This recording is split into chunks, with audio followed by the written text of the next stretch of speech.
Ladies and gentlemen, the President of the Republic of the Philippines, His Excellency Rodrigo Duterte.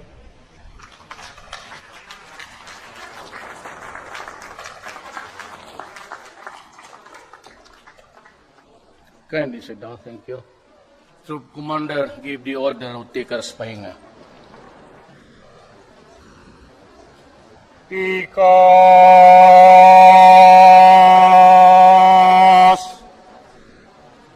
Ha! Tikas. Ha! The Vice President, Lenny Robredo.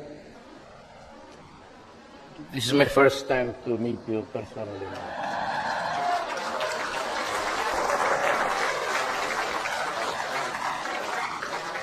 I would have preferred to be seated beside you, but andyan si Defense.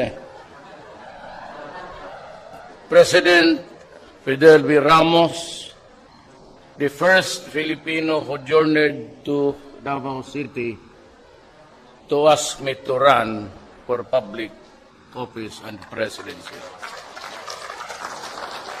And he said to me, you run because it is high time that Mindanao should have its president. Maraming salamat sa iyo, sir. Secretary Delvin Lorenzana, we were together in Davao many years ago. And, well, of course, that is why I chose him. Kasi yung kilala ko. Yung iba, hindi ko kilala. So, Lieutenant General Glorioso Miranda, sir. Please sit down, sir. Napapahiya ako. Bishop Leopoldo Tumulak, the members of the diplomatic corps, major service commanders, and the men and women of the armed forces of the Philippines, members of the foreign armed forces attaches, fellow workers in government, my beloved countrymen. Alam mo, the first job of a president is not to go to war, but rather to bring peace to his land. So even before I was already proclaimed, but before assumption of office, I was busy going around Mindanao and talking to a lot of people to bring about peace in our land.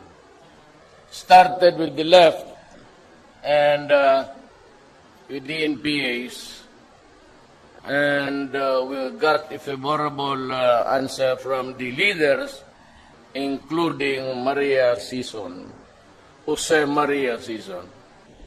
Alam mo, it was in the 1970s na nakinig ako kay Maria Sison, Jose Maria Sison, talking about revolution. And I was then in the AB and half of it, well, of course, sa College of Law. And I am now 71 years old, and the Communist Party is still talking of a revolution. Kaya sinabi ko sa kanila initially, anong gusto ninyo sa bayan natin? I was a student, ako lulo na ako ngayon, at naging presidente pa. I don't know really why. You have to supply the answer. Maybe President Ramos can give us an idea. Well, we got this favorable response from the outside, and we started to talk. I went to the camp of Murad and started to talk to the Central Committee and Jafar. And since Noor is a friend of mine, and I said, Noor, we're about to go. Matanda na tayong dalawa. Are we still going to fight at this time?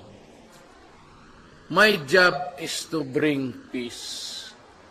My job is to talk to the enemies of the state, to the Communist Party of the Philippines, to the MILF, and to the men, and see if I could make a difference in our lives.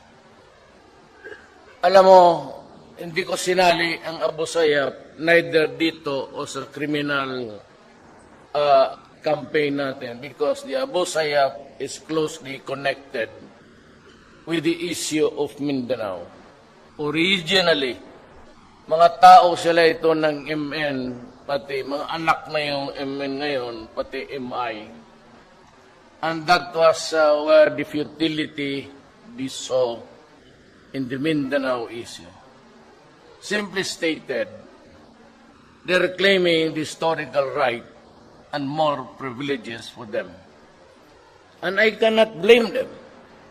You know, when Magellan landed in Leyte in 1521, bringing Christianity with him and propagated it everywhere in the Visayas and Luzon, 100 years before, Sulu area and some parts of Mindanao were already Islam.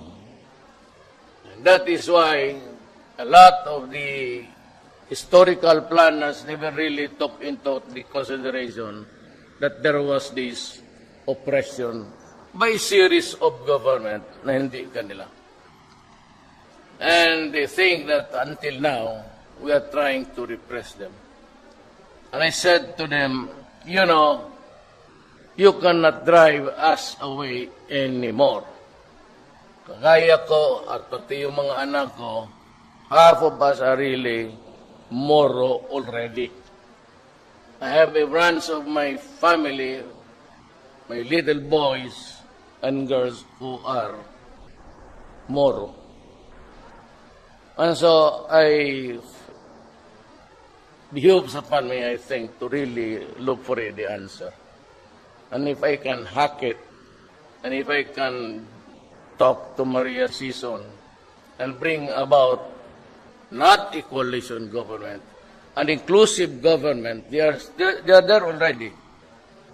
And I said that just so long as the powers that would pertain to matters belonging to the police and the military, hindi ho sa inyo yan. But all others, the mundane matters of governance, I can give it to you. And we are talking. Next week, we're to talk to the MI, and eventually, I think I'll have to travel to Hulo to talk to Noor. I am willing to give them safe conduct passes, only the leaders, at baka matsambahan ko na magkaroon tayo ng mapayapa. And if that happens, really, I can retire happy and I can look back and say that I did my duty in nation building. It is not a war to be fought forever. We cannot fight forever. We might have the weapons, the armaments, and the bullets, but the mortars. But that does not make a nation. My job is to bring peace. But hand in hand, I must also bring order in my country. Alam mo, sa totoo lang, we can only take so much. I am not warning Abu Sayyaf, but I said there will always be a time for reckoning. When, well, just keep our fingers crossed. And I said we can only swallow so much. We cannot be the whipping boy of a few who want nothing but maybe money and power in their hands. And so also with the problem now, a very serious problem of the country. Eh saan ka nakakita dito ng gobyerno na ang trafficking ng drugs is being controlled inside the Bilibid prison? Sa atin lang. At parang sampal yan ng ilang beses.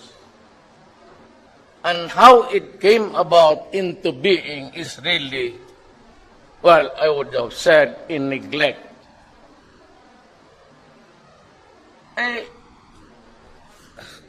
How can it happen na kung mag-inspection ka sa bilibid, you have to ask permission from the idiots inside? Ay, nako. This is my first day. I'm warning them there. They have the TVs there inside. Kaya napasyal ako noon, pagpasok ko, I was there to see, I accompanied Pastor Kibuloy to pray over kay Webb, yung anak ni Webb. Huwa si Muntinlupa. At pagdaan ko doon sa death row, oy, Mayor, akala ko naman taga Davao. Sabi ko, ang rami niyang taga Davao na kulong ah. Sabi na hindi, Mayor, mga Ilocano kami, halo-halo, mga waray. Nakikita ka namin sa TV. Well, the TV is there now. Magbilang kayo ng araw. Magbilang kayo ng araw. Sa ginagawa ninyo, do not be the solution of it all.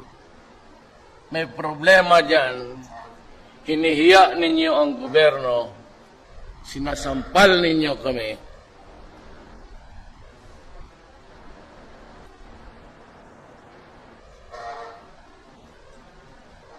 Magbilang kayo ng oras.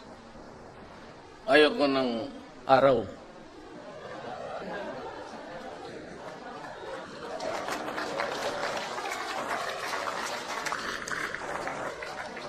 The drugs must be suppressed. It cannot be eliminated. For as long as the greed for money is there, the very corrosive effect of money has had an impact on our society. Now, a lot of people, lives destroyed using it.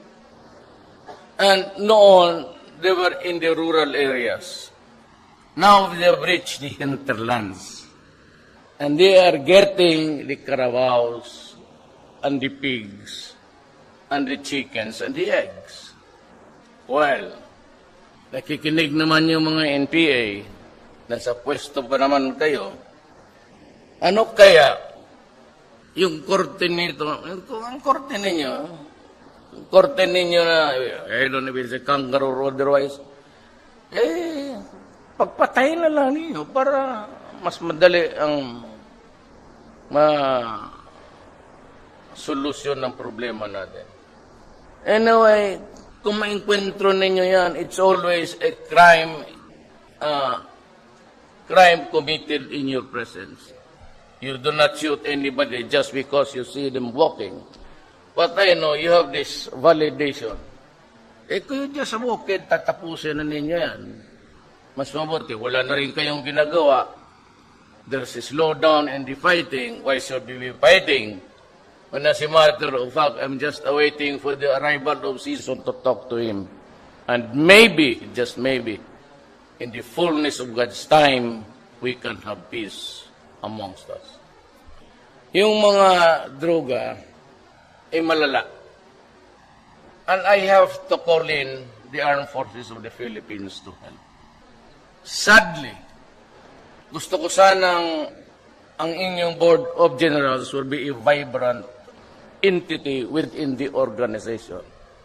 As I have promised, and as was my practice during my mayorship days, I never interfered kung ano ang trabaho ng police. I did not even want to entertain yung request for an assignment of a certain police officer in the barangays. I'd always tell them, go to the police director. I do not want to interfere myself. The best support that I can give you, and you can ask anybody, lahat yan sila ngayon nasa gobyerno, nagdala-dala ko. There once upon a time, city police directors. And, well, the performance was there. Lahat naman mababait at mahusay. except for a few. And in this our society now, nagbabaha yung droga. And drug lords, and the criminals. And there were a lot of Chinese citizens, Filipino or otherwise, kidnapped, ransom demanded, but they would never really return. So tinapon lang nila kung saan ilibing nila kung these are the things that we have to stop. And that is why I said I would be harsh. Not cruel, but I would be harsh. And wala akong tolerance sa droga. Zero. So, yan ang laban natin ngayon. Kayong nagbakasyon dito from the fields in Mindanao and in the Visayas, you might want just to join the hunt for them. We will eliminate the drug lords once and for all. We have to stop this practice sa bilibid. Bitawan na ninyo yan o kainin na ninyo ngayon ang supply ninyo. O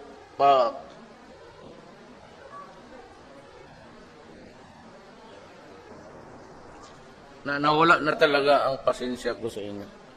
Iniinsulto ninyo kami. Hinuling ko nga kayo sa Davao kasi nagluluto kayo ng sabo. Hindi ko kayo pinatay dahil magalit ang human rights. Dinala ko kayo dyan sa Muntinlupa after conviction at pagdating dyan, nagluluto na naman ng sabo. Anong klase?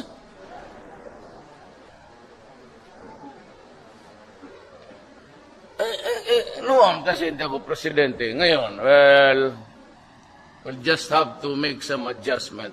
You know, there is always a time for everything. There is always a time for you to make money and make a mockery out of our laws.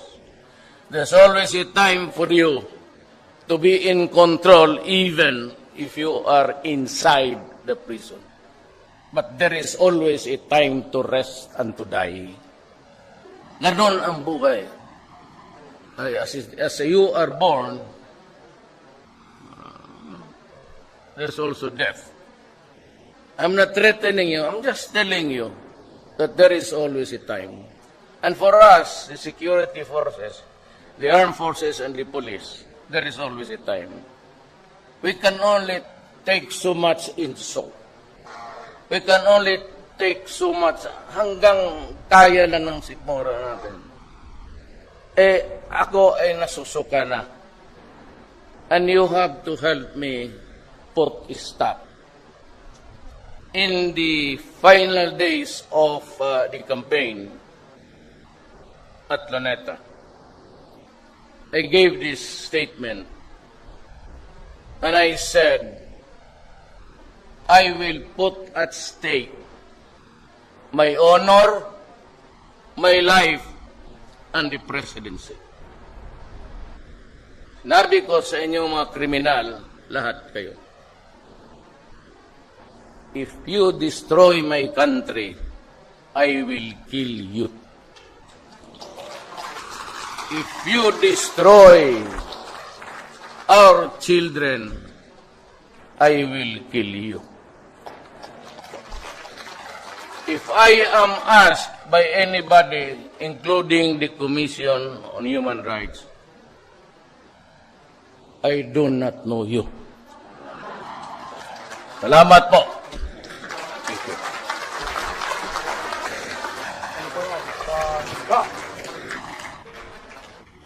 Thank you very much, Mr. President, for your message, sir. Sampanaw!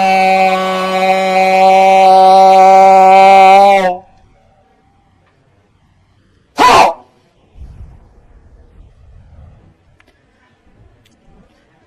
The audience may be seated.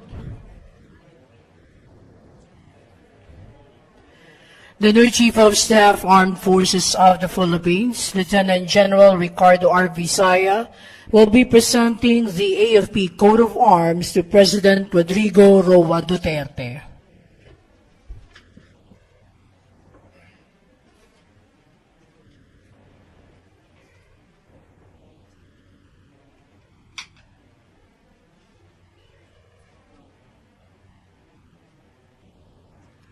Armed Forces of the Philippines Coat of Arms. Adapting the symbolism of the Philippine national flag, this coat of arms embodies the AFP's mandate to serve and protect Philippine democracy and freedom, a creed firmly upheld by each and every Filipino soldier. Presented to President Rodrigo Duterte, President of the Republic of the Philippines, by the officers, enlisted personnel, and civilian employees of the Armed Forces of the Philippines.